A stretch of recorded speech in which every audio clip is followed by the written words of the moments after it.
call this meeting to order. Thank you for joining us at the regularly scheduled meeting of the Board of Trustees for the Western Placer Unified School District. If you'll please stand for the flag salute. Ms. Crane, will you please lead us in the pledge? I pledge allegiance to the flag of the United States of America and to the republic for which it stands, one nation, under God, indivisible, with liberty and justice for all.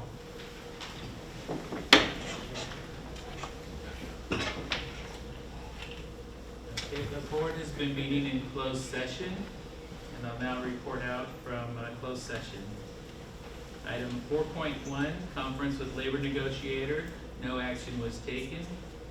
Item 4.2, personnel, public employee, employment discipline, dismissal, and release. No action was taken. Now the consent agenda.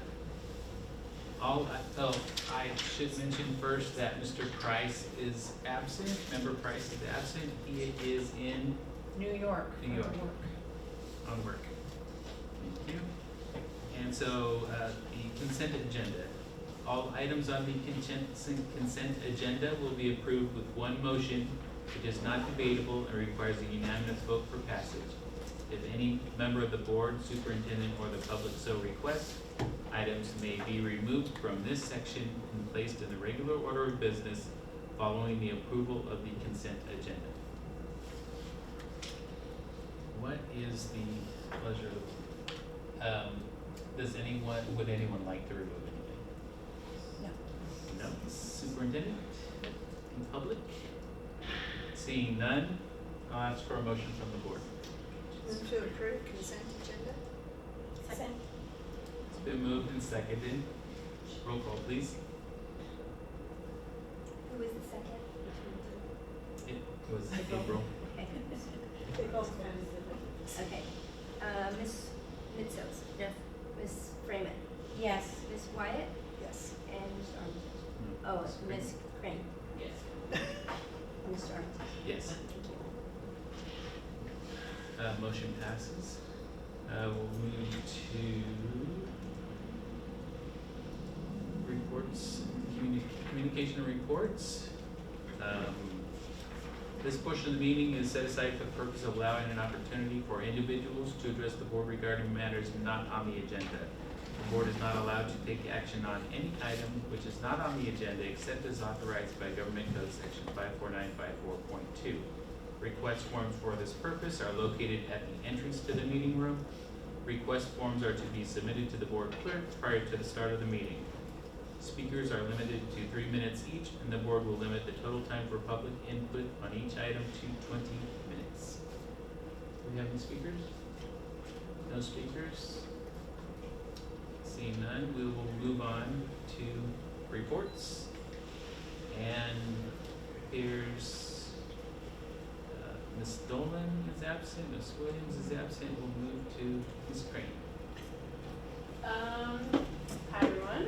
So things have been really good. We had our pumpkin painting contest last week to get elective credits, and that went really well. We had some really good ones. I had the opportunity to work on election day as a student poll worker. So we had some students apply, but I'm the only one that got accepted. So that'll be fun. It'll be an interesting opportunity. It'll just be a long day. Yesterday we had a little Halloween costume contest. We had a lot of good costumes. Things have been really good.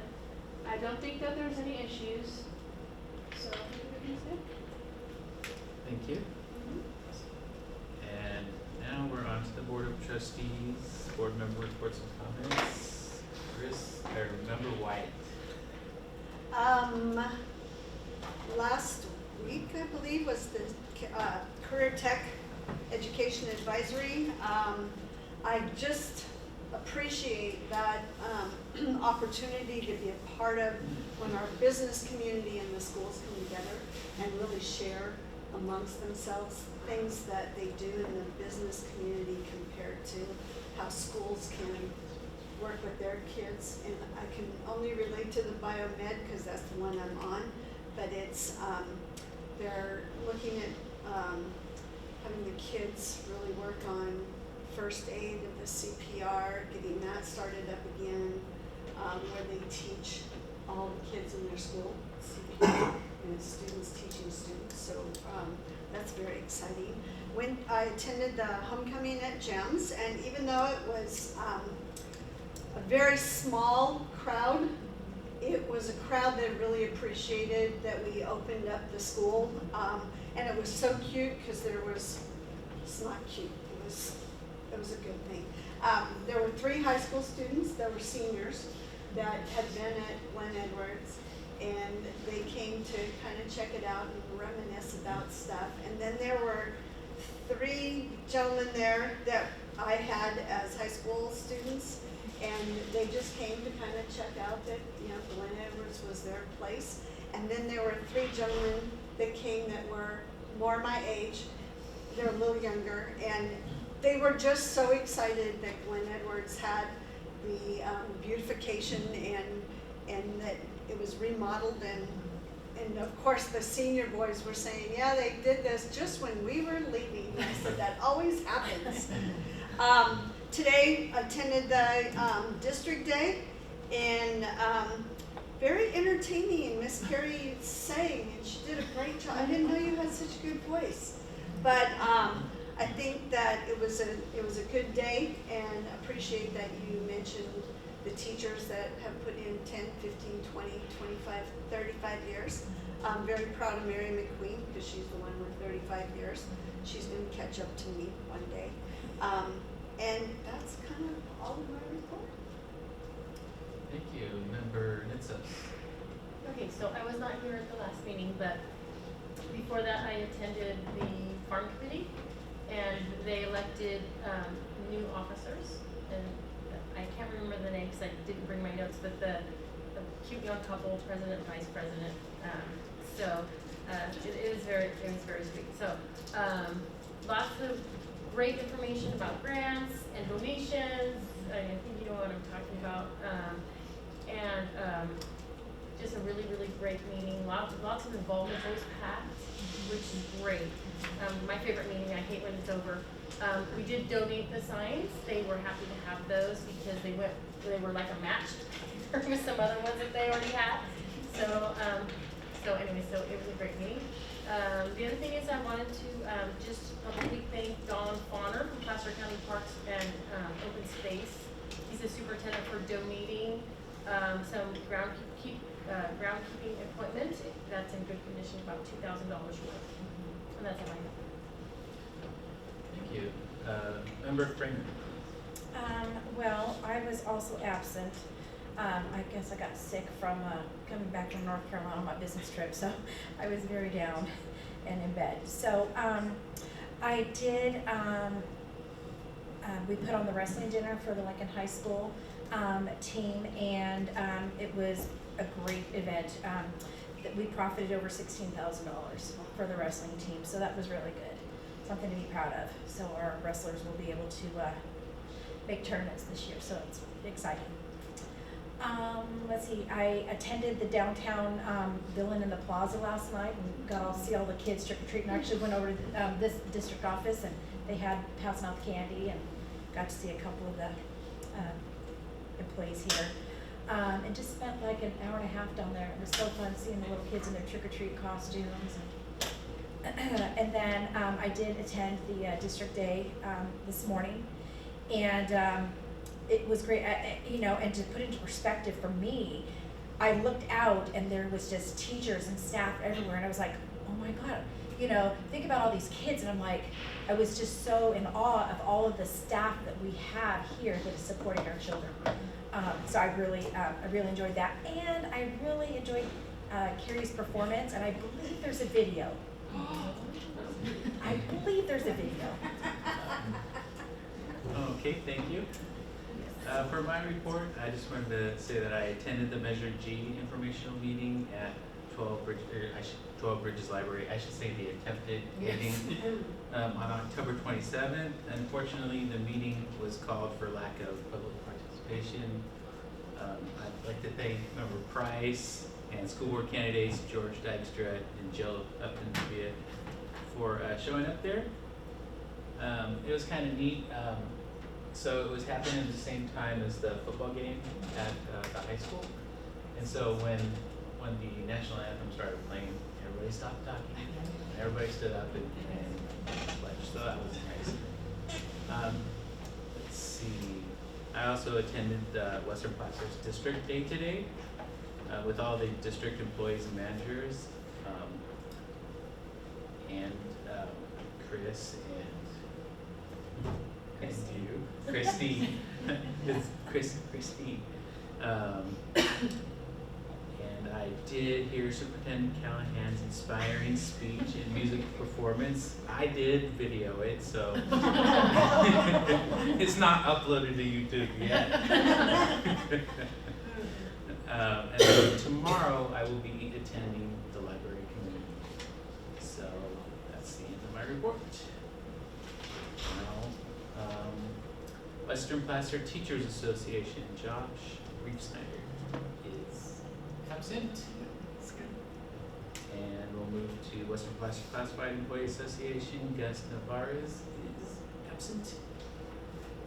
Finally, Superintendent Carrie Callahan. All right, so a couple of you mentioned some of the things that are on my list as well. I attended the fentanyl parent meeting on October 19th, and I have to admit that prior to that meeting, I didn't know a ton about fentanyl. And I am extremely grateful that I went and learned about it, and I'm also completely horrified that I went and learned about it, because sometimes ignorance is bliss. In this case, it is definitely not, because one pill can kill. I saw in the CSBA lineup from today, somebody received that, that 1 in 5 deaths, or 20% of youth deaths right now, are linked to fentanyl. Like, just awful. I wish that that was not well attended either, and I know they videotaped it, and we're going to be putting it out there. So if anybody has children or grandchildren and you don't know about fentanyl, you should. CT advisory meeting, also attended that on the 20th.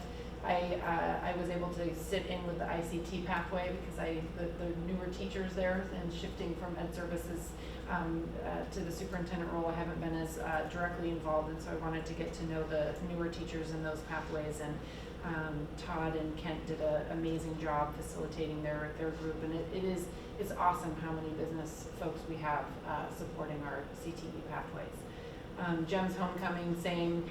The group that I kind of dialed in on was Dina Lucas, who's a 3rd grade teacher in our district, and she had a couple of her former 3rd grade students with her, right? Not 3rd grade, but when she was in 3rd grade and they were in 3rd grade, and she's a 3rd grade teacher in our district, and they went to Glen Edwards as 3rd graders when it was an elementary school, and it was just really cute to see them like bouncing around like giddy 3rd graders, reminiscing about what it was like when they were there. So very fun. We are entering in, and the board will see a contract for consideration in the near future with a facilitation group to support us in developing a portrait of a graduate. So we talked about the grad profile and really trying to identify specifically, when we say college and career ready in our district, what does that mean for our kids, and what are the skills that we specifically want all of our students graduating with, and then using that to backwards map, like what does that look like in kindergarten and 1st grade and 2nd grade. I've been doing research and talking with different folks, and I think I found our person, and we're going to do a follow-up meeting, and then I will be bringing a contract for the board to consider in the future. Last week I toured Lighthouse Counseling and Family Resource Center and met with Gary McDonald. It was great, and Scott Pickett and Emily Ortiz went with me as well. They are doing some phenomenal things, and unfortunately they, like everyone else in the world, has a wait list to serve families. But we're going to get the ball rolling in communication to see if we can do some things to really integrate and support each other more to ensure families are getting resources and services that they need. Damien talked about Measure G. I won't go in on that any further. And then District Day today, yes, it was it was fun. I was more nervous today, not having to do anything, and I have to give a huge kudos to Scott Pickett and the Ed Services team because they planned the entire thing. And then our district office staff, Maria, Holly, Rebecca, some of the other folks that showed up early to make sure food and all of those things were handled. I was more nervous today than I ever was before because I coordinated all the district days before and dealt with all the logistics, but speaking to the group for the first time, you know, with everybody in the room together as superintendent, and I wanted to make it memorable and thank them for everything that they did to do a great job. So I'm glad it went over all right. So. Thank you. Actually, I don't think it came across as awkward as you think it may. Yeah. It felt awkward. It just felt very organic, and Yeah. so Yes. it was very good. So, because everybody that's in the audience is like, what is she talking about? So I, with the help of somebody that happens to work in our district too, that will be unnamed, who is a way better artist than I am by all means, because I am not somebody who sings at all. But I had a thought that taking the song "Thank You" from Dido, which was back in my day, right? And rewriting the lyrics to say thank you to our entire employee group for the incredible job that they have done, not only through COVID, but pre-COVID and after COVID. So we rewrote the song lyrics, and I sang the song that was rewritten today to the entire employee group. Yep. Yes, so it was, and I also did just a presentation to kind of set the tone for the day, and so, but yeah, so it went over all right. I didn't throw up in the middle of my song, and I think it was all right. And that's it. Now we come to the information discussion action portion of the meeting. Members of the public wishing to comment on any items should complete a yellow request to address the Board of Trustees form located on the table at the entrance to the boardroom. Request forms are to be submitted to the board clerk before each item is discussed. Speakers are limited to 3 minutes each, and the board will limit the total time for public input on each item to 20 minutes. And do we have any speakers? No speakers, so we will move on to item 7.2, Spring 2022 Smarter Balanced Assessment Results.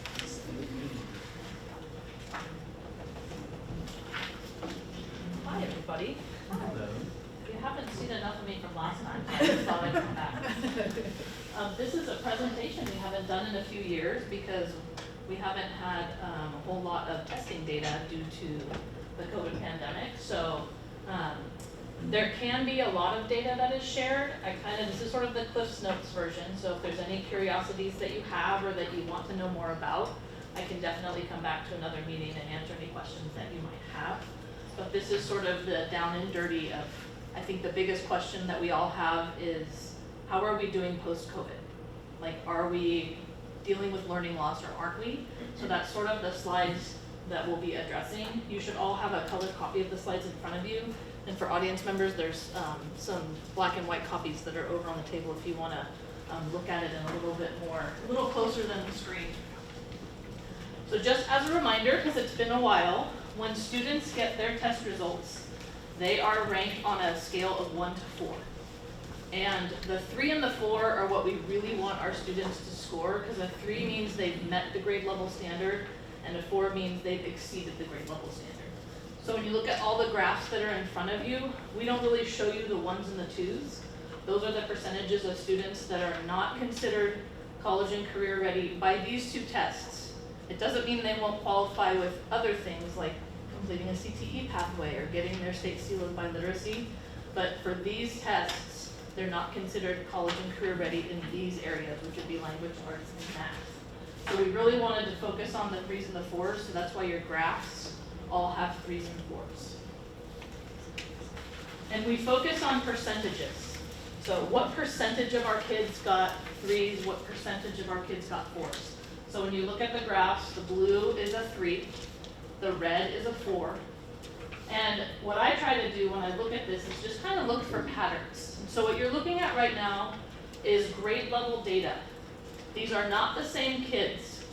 So you're looking at the third graders from 2019, the third graders from 2021, and the third graders from 2022. Totally different kids, all in third grade. And what we try to look at this data for is really like curriculum.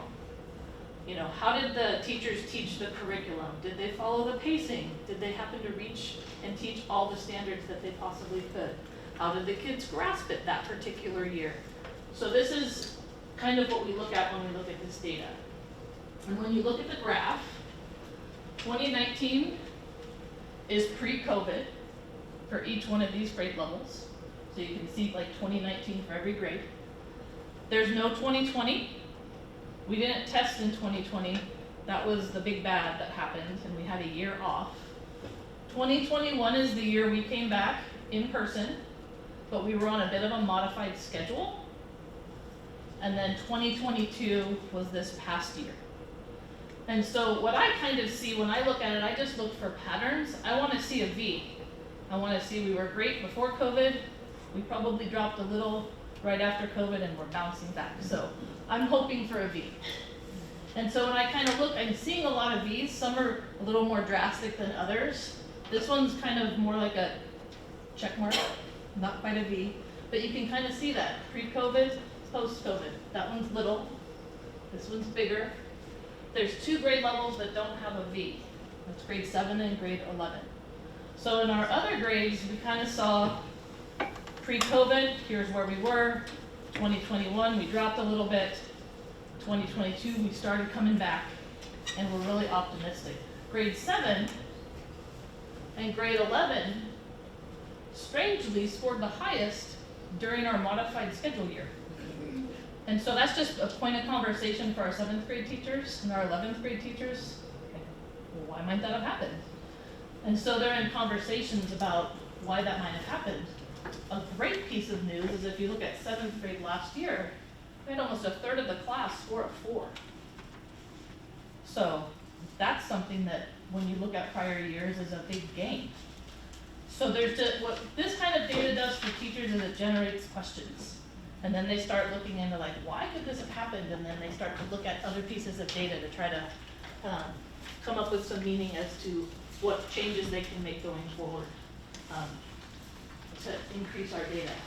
But if I'm seeing these, personally, I'm pretty happy because it means we had a little dip, but we're coming back. I have a question on that. Yes, ma'am. How come grades 9 and 10 aren't included? Weirdly, the state doesn't test grades 9 and 10. So they test grades 3 through 8, and then the kids don't test in grades 9 and 10. I think a lot of that has to do with the fact that they feel like high school sort of loops, and especially in math, like there's math 1, 2, and 3. And in order to get all the concepts you need to be in 3 years worth of curriculum to really be tested on all of it. And so they just do not test in that area. We have the same question, and when you start looking at some of our 11th grade data tonight, one of the things that we did is we came up with a local assessment.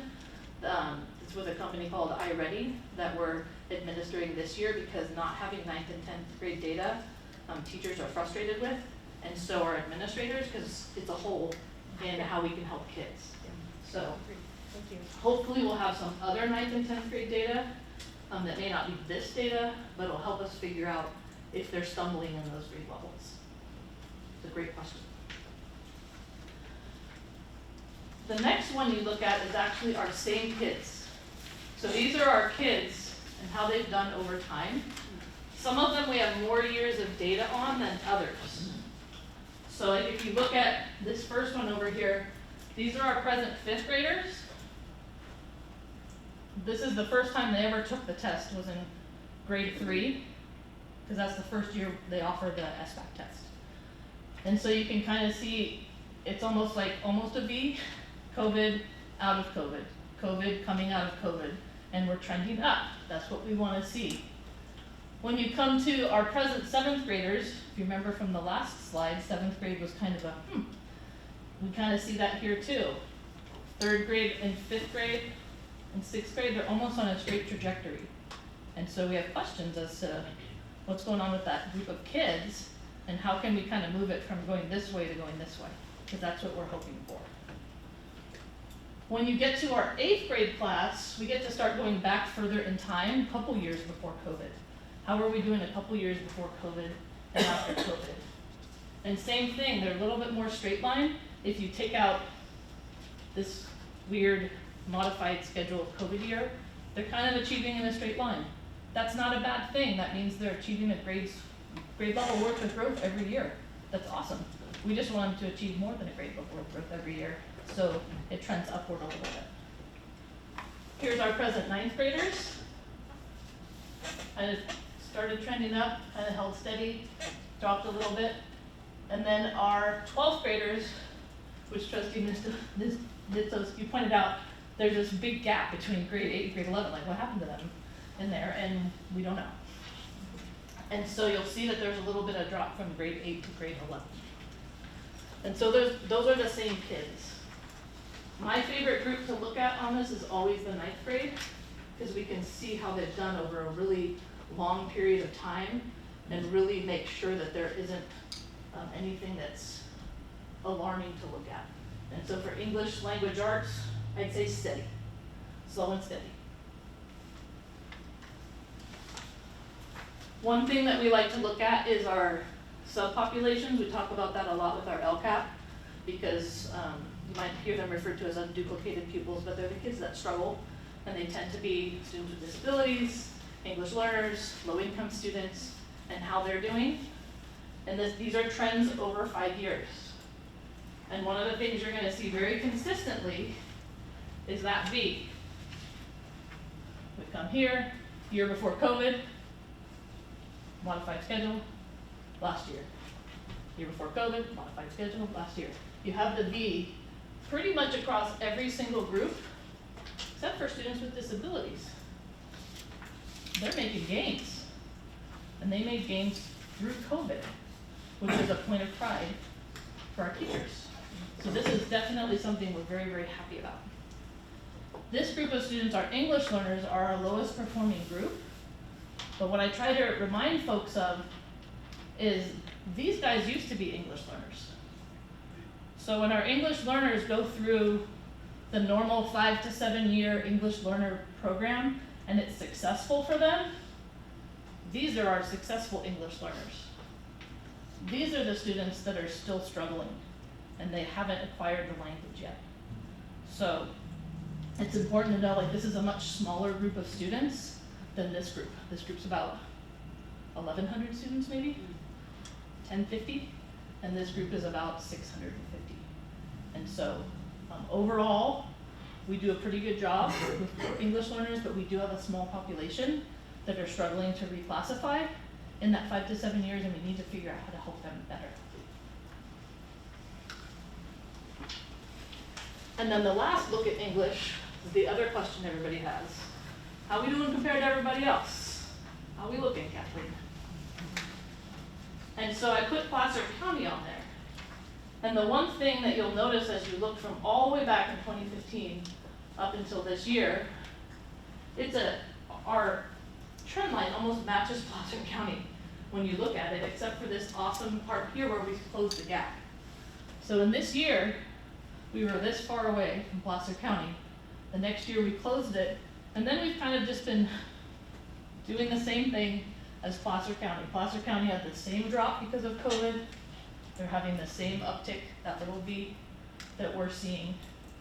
And Placer County and Western Placer are having a little bit more success than the state of California as a whole. They haven't seen that V or that coming out of the learning loss from COVID that we're seeing. So this is English data, so I'm just going to kind of pause and see if there's any questions. I have a question. Yes, ma'am. Back to this, the colorful one, the last one. Okay, so I see where, we've got our English learners and our redesignated learners, and then students with a disability. Then the Hispanic students, are those the ones, the two before that? The English learners and the English proficient? Or is that, Yeah. my question is, why are we separating them? So there are some Hispanic students who are not English learners. Uh-huh, They were born and raised in Lincoln, never spoke another language in their life. great. And we actually have a significant increase in other languages that are spoken. especially recently, Ukrainian. So we've had quite an influx of Ukrainian refugees from the war. And so that English learner group and that redesignated English group doesn't just have Spanish speakers in it. It's got Mandarin speakers, Ukrainian speakers, Russian speakers, Filipino speakers, it's got everybody. Okay, so who falls under the white student? My concern is we're segregating, Right. and I know this is for data Right. and everything, but I don't like that. And I just have a problem with, it just doesn't seem right to me. And I know you guys do it for tracking and everything. I'm just curious on why you separate it. It's a standard for federal The state reporting. that- Yeah, state state So, fed- yeah. We're required to report it Yeah. to the feds and to the state, so that's typically how our reports are run. But if it's, to the board's interest that those not appear on future graphics. No, I'm just, it was a little worrisome. Yeah, understandable. Yeah. And we have, African American, Asian, Yeah, who falls into multiple that? race, Yeah. in terms of, ethnicity. We don't put them because they're not a significant, and it's hard to, right, like, everybody's significant in our district, right? But there's the aspect of like, it's a very small subgroup or population of students, and because our biggest ethnic, population is our Hispanic group aside from white, that's why we tend to kind of narrow it, like, these are our most significant subgroups in terms of data that's gonna have impact for us. So then all means Right. just everyone. Every Right, single yeah, person and in so, the- and it's, It leads and, up to all of this. yep, and in like the subgroup, so there are students in poverty, there are white kids in there are African American kids in there are, Asian kids, there are Hispanic kids. So any kid who's considered, impoverished is in that subgroup. English learner, whether you're a white Ukrainian, right, person would be an English learner.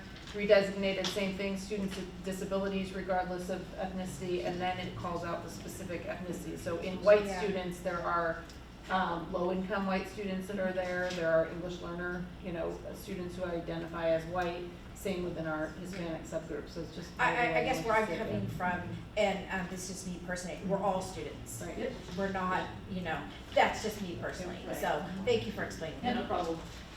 There's a threshold that the state and feds have for what they consider to be a significant amount of students. And anything below that, you're not supposed to report on it because the data, because there's so few kids, can really be wonky year to year. So you have to have a certain amount of students to include them. If you only have 2, you're 50-50, Right. or 100%. And so, but that brings up a good point too, like you may have a student with disabilities that's also low income, that's also white. Like you may have students that are included in multiple categories on here, Okay, because they fall into all of them. okay, thank you so much. Great question. Any other questions before she moves on? And so I'll start the math part by saying we know math is an area of growth. We've known this for some years when we've been looking at the data. The data is still showing math as an area of growth.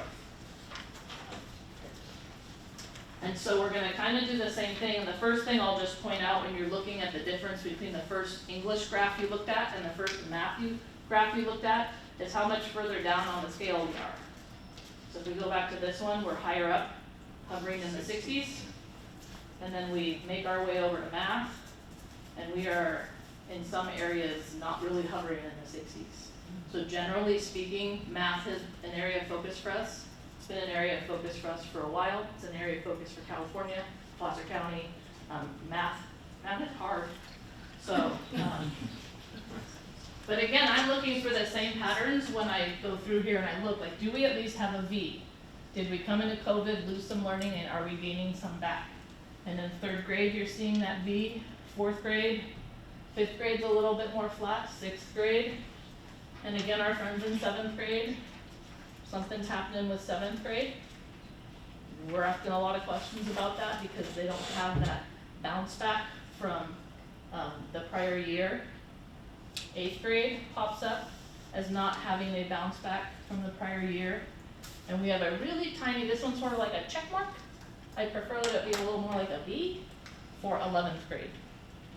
And so, obviously some areas of focus on this one. 7th grade's popped up again, where we're asking questions. What is it about 7th grade? Lots of theories and hypotheses for that we're looking into. If you look at the kids, how are the kids doing over time? Some grade levels are showing that V. So like the 5th graders made some improvement from the modified schedule year to last year. My biggest concern when I look at this is our 9th graders. Because this is long, this is way before COVID. And to me, this is just showing as they're progressing through school, math is getting harder for them. And how do we help them? So seeing that in the 9th grade data, and then seeing that big drop from 8th grade to 11th grade, super concerning, and something that we really want to try to figure out what's happening in those grades where math's getting a lot more difficult and conceptual for kids, because it definitely looks like an area of struggle for our kids.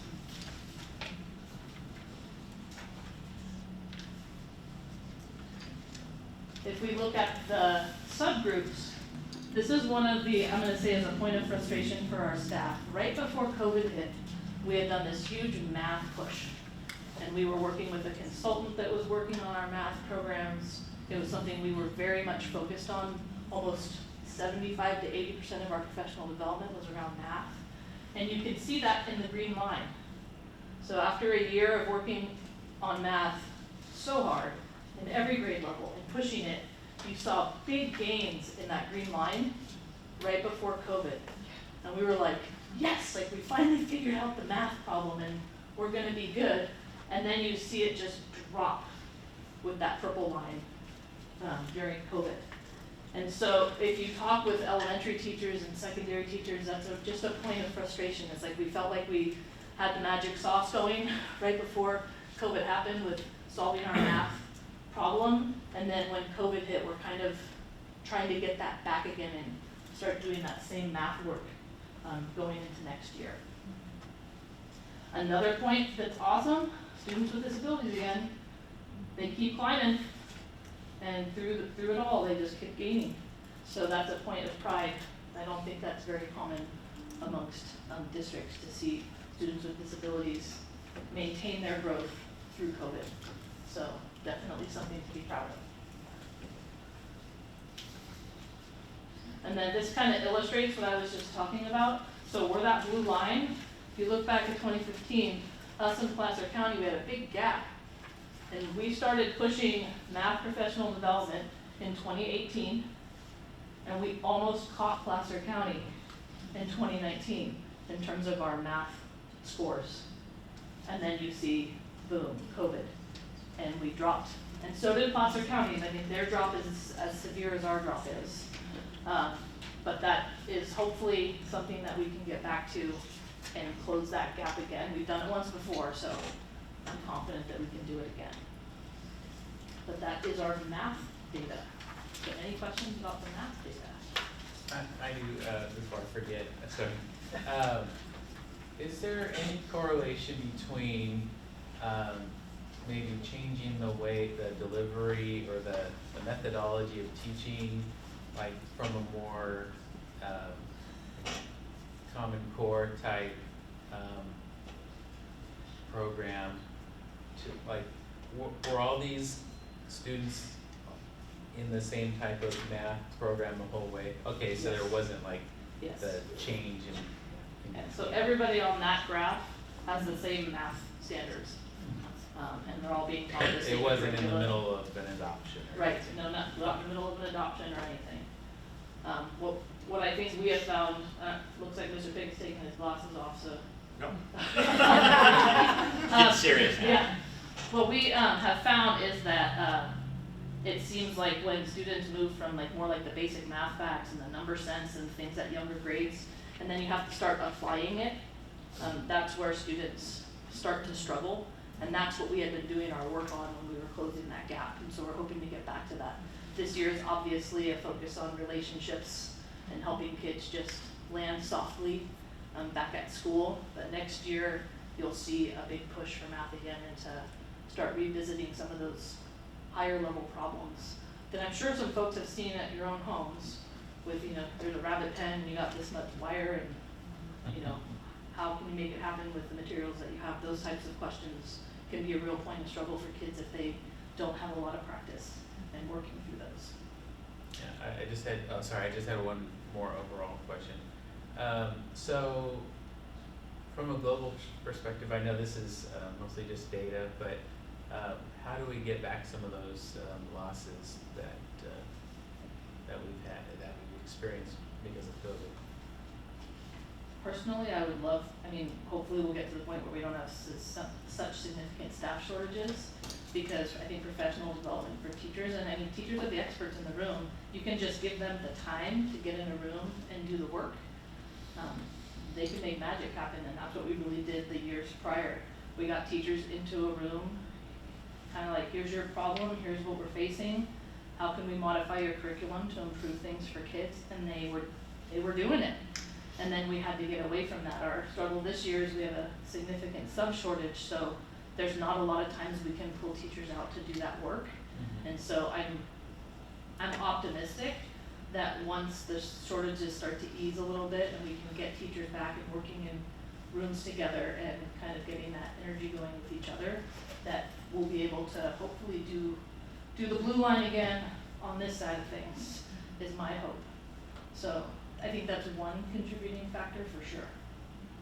I think expanded learning, and some of the things that we'll be doing just with, particularly at some of our lower levels of being able to really get in and provide intervention supports, as well as we had loss from those who were exceeding standard, who then dropped to met standard too, right? So it's beyond just intervention, intensive academic intervention, it's also that enrichment and opportunities that unfortunately our kids missed out on for a couple of years. Because, you know, I think sometimes we underestimate the value of the extracurricular, right, or the enrichment types of things and the impact that can have on just academic success. And so I think some of those, as we start to beef up the expanded learning and offering more robust summer offerings for both intervention as well as enrichment, I think that's gonna make some differences too. And thankfully we haven't really seen, I mean, the state's been coming out with a lot of stuff about how learning loss, and I think because we were back in person sooner than most people, our learning loss is a lot less than others, but math is definitely, you know, the biggest concern. And I know I was a math teacher, and so my son had the luxury of somebody who knew math. Working with kids at home on the language arts was probably easier for families than it was trying to support them in math, right? So. Yeah, so speaking to that, some things that our principals are doing this year, one of them is sort of bringing back parent math nights, to offer some, you know, tips and tricks for supporting your student with math at home. The principals and teachers are looking a lot more at more frequent data on students in math and where they are, and trying to, you know, do this small group instruction and getting them some more timely interventions. And I know they've been prioritizing their instructional support provider time, ISP time, more towards math than in the past, particularly at the younger grades, K through 3. A lot of times when you're dealing with K through 3, like, they gotta read, you gotta get them reading. And the focus has shifted a little with, yes, we gotta get them reading, but we've also gotta make sure they've got their basic math back, so when they start hitting that more complex stuff in 4th grade, they're ready. And so I think those are some shifts that folks have made this year that will hopefully help in the short term, and then we can get back to that professional development and really doing some of the work we were doing prior to COVID. Hopefully we'll get those gains back. Perfect. And we're framing. Yeah, in regards to the students with disabilities, they were higher both English and math. Have we, I mean, what are we doing right in that particular group? Have we started to ask to brainstorm with those particular teachers to try to see how we can correlate that over to the other math teachers and English teachers? Or? I think two of the things that help them considerably, one is we've been focusing more on inclusion and making sure our students with disabilities are just incorporated more in a general education environment, which has been hugely beneficial to them, especially at the high school level. You might hear high school teachers talk about co-teaching, but that is, really getting students with disabilities in a grade level content math class with a special educator to help them out in that grade level content class. The other thing that our students with disabilities had during this pandemic was they never lost their one-on-one instructional support that happened throughout all of COVID. So they had the daily or weekly check-ins with their case manager, somebody that could really provide timely intervention through the whole. And these were the IEPs Yes, ma'am. students, okay. Yeah. Okay, member Nichols. Yeah, thanks for the presentation, it's really interesting. I'm sad to see the math go down, because I'm a math person, I love math.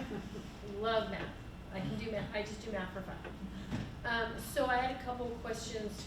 Could there be a combination, could there be an effect from the increased English and the math? Because as you get higher up in math, you need the semantics, right? You do word problems, you need to understand a lot more of English, you need to be able to read better. I was just wondering if maybe there's a Absolutely. combination there.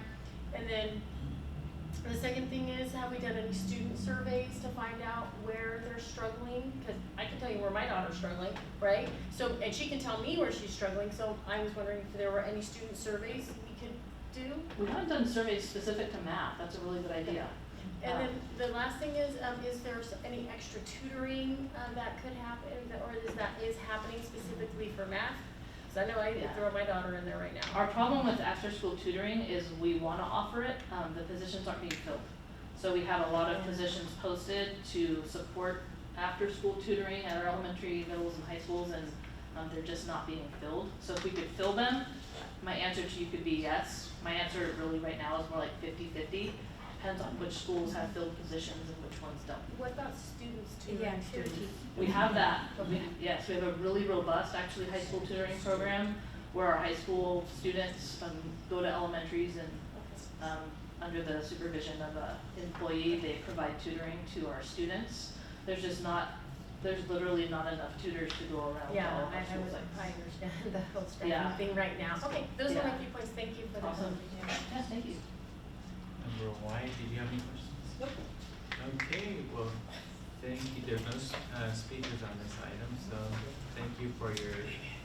Oh, I'm so sorry. yeah, I'm sorry. You're out of So my for view, the I'm math thing, one thing I know that I struggled with was I was in 8th grade when the lockdowns all happened. So one thing that I know was my math teacher, once everything went locked down and we figured out how to do everything online, he didn't do anything. He didn't assign us anything. We basically left off where we were that April, went into high school not knowing anything. And so now that I'm a junior and I'm getting ready and I'm really focusing on getting my credits done and to graduate, I'm realizing I don't know some stuff that I should have known. And it's for lack of a better word, screwing me over.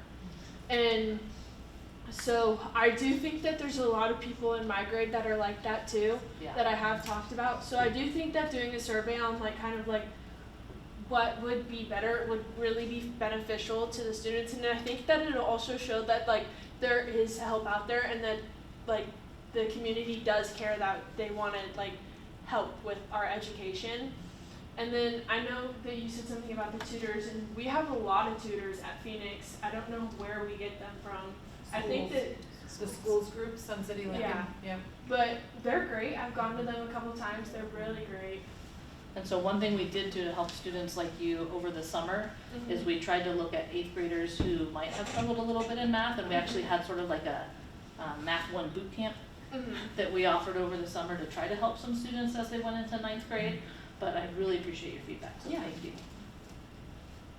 I would just to add a couple of things. Math does build on itself. You start, and so if you skip and you have a gap in this large gap, then it creates some challenges. So I think that hurt us. I would say also our professional development. You can see the scores that went up in the 2019 year. That training is something that's difficult to sustain because it was something new to teachers. And so then when we hit COVID, we had to stop the training. And so because of that, I also think teachers are being challenged to re-engage in how we were teaching them to create some assessments and to teach. And so that also, we need to reestablish that. I think that is a big step that we need to make. We're kind of waiting also though to do that because we are piloting right now math programs K-8. So we can't really jump into that training again this year because they first need to establish what materials they're going to use for several years and beyond. So while we're piloting, it's hard to really jump into that right now. But we will look at that for sure next year. All right. Thank you. Thank you, everybody. Thank you. This was an information item. It does not require action. Next item is item 7.3, mutual sunshine proposal for negotiations regarding the collective bargaining agreement between the Western Placer Unified School District and the Western Placer Teachers Association. Very well. All right, so 'tis the season where we're gonna start meeting with our labor union soon, so as part of governmental code and process, we have to bring to the board, to the public, the items that we're going to be negotiating this year. So as you recall, last year, both contracts for both unions were completely open, so we could negotiate about anything. Normally with our teachers union, we can bring up 2, they can bring up 2. We do have 2 that we agreed to hold over from last year that we didn't finish. So you'll see we actually have 6 areas that we're going to be opening negotiations on. The rest of the contract, besides salary and benefits, is closed. So this is just kind of the first public notice that we're going to be quote unquote sunshining these articles and negotiating with WIPTA this year on these. It'll come back at the next meeting on the 16th, and then after that we've got several dates set out with them that will begin official negotiations. Now granted, this doesn't preclude us from meeting with the labor unions at any time. You know, sometimes other issues come up that aren't necessarily contractual articles, so we do that as well. But this is just the first. There's no vote. This is just information. You will notice there is an item on there that WIPTA is bringing up that's not technically an article. Again, they shared last year an interest in looking into some language maybe about special education. For what we agreed to was an MOU this year on the special ed committee to look at our practices, you know, and look at what are best practices. So that group will continue to work and then hopefully inform some of our discussions. So it's not technically an article, there is no special ed article, but it is an interest that WIPTA has, so that's why that's on there as well. Okay, That's pretty much it, unless you have any questions. No questions? Thank you. All right. Item 7.4, adoption of the WPUSD governance team handbook. Ms. Callahan. All right, so as the board recalls, and is in the fact sheet, August 20th, we met with consultants to develop our first that I know of governance handbook. That's pretty a standard handbook that district boards have and kind of operate under. This is kind of the first of many, right? So it is a document that really is meant to be updated as the board continues to work and grow together and as new members come into play. And so I know that, you know, with the election coming up and next Tuesday we'll have results unless it's super, super close and nail-biter situation. We'll probably know next Tuesday who our new members are going to be. They, I imagine, will want to have some input into this handbook, and so this is this handbook that is before you this evening is based off of the work that you all did on the 20th, and then with the edits, and it really is intended to be adopted and then reviewed and revisited as you work together. So January 21st, we have a board workshop. It's a Saturday. It's all not your calendar and your calendar, but for Christine and April, it's on your calendars as a tentative hold, and as well as our new members that will come on board.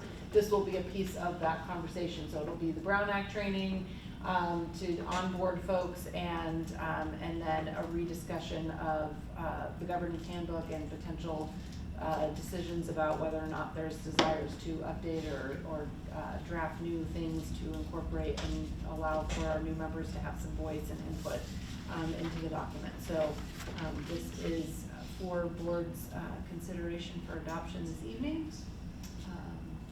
Okay, so before we go to just general discussion, are there any questions? No, thank you for clarifying that, it's a moving document. Yes, absolutely. Yeah, and I do have some comments, but I'll save that for our discussion.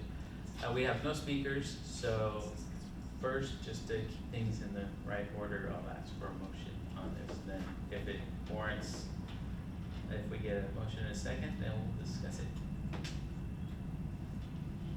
Move to approve the adoption of the WPUSD governance handbook. Second. Okay, very good. Discussion. No, I'm just glad that we finally have one, and that puts us kind of where we're supposed to be. And giving the opportunity for new as well as not as new to kind of know how the school district is run. And yeah, it just kind of puts it all in place.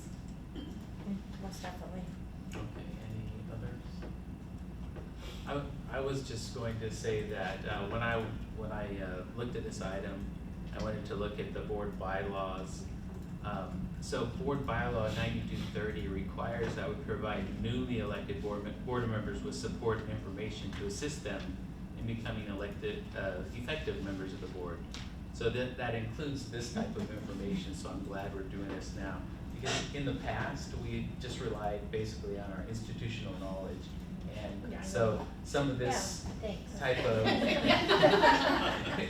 well, Just kidding. I mean, we had, Brian left and the Pauls left. Yeah. and- I'm just giving you a Yeah, hard time. I know. So, Here's your hose. The water will turn on shortly. Yeah. so, and this document, in my opinion, is not anything new. It is just basically a summary of what it says in the bylaws, what we have all agreed to, and I think Jason and I tweaked like capitalize and not capitalizing things and adding a little bit more detail, and so it's essentially what we had all talked about. So I'm supportive of this. So it's been, if there are no other comments, then it's been moved, it's been seconded. All those in favor say aye. Aye. Opposed? Motion passes unanimously. Very good.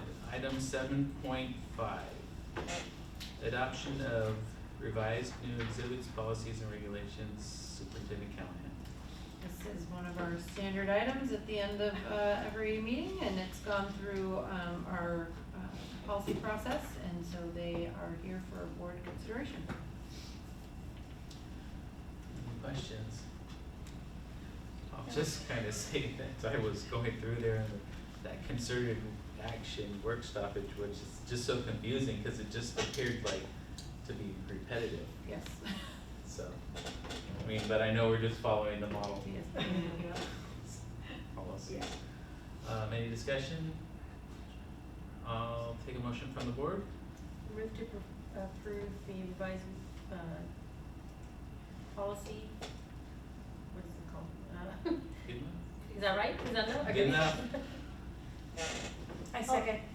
It's been moved and seconded. All those in favor say aye. Aye. Opposed?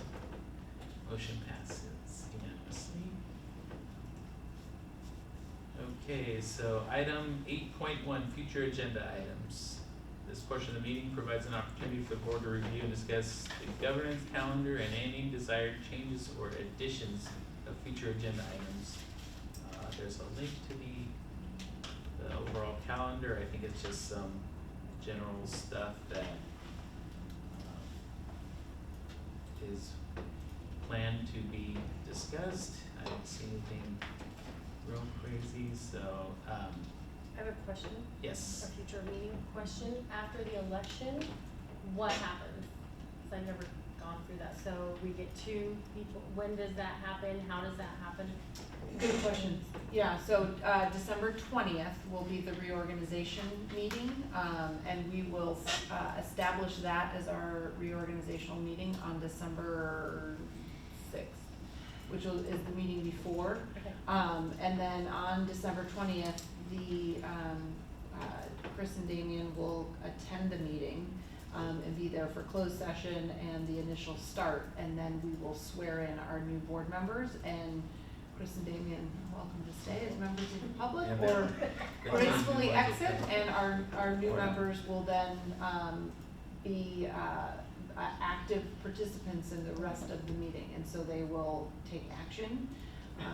If there are action items, that will be, I believe, December 20th is when our first interim, is gonna be reported, so the budget piece, and so, once we know who the 2 members are, then I will start, working with them to onboard and prepare them, so that they're not necessarily coming in cold on December 20th, and we'll have a sense to feel like they've got enough information to be able to make.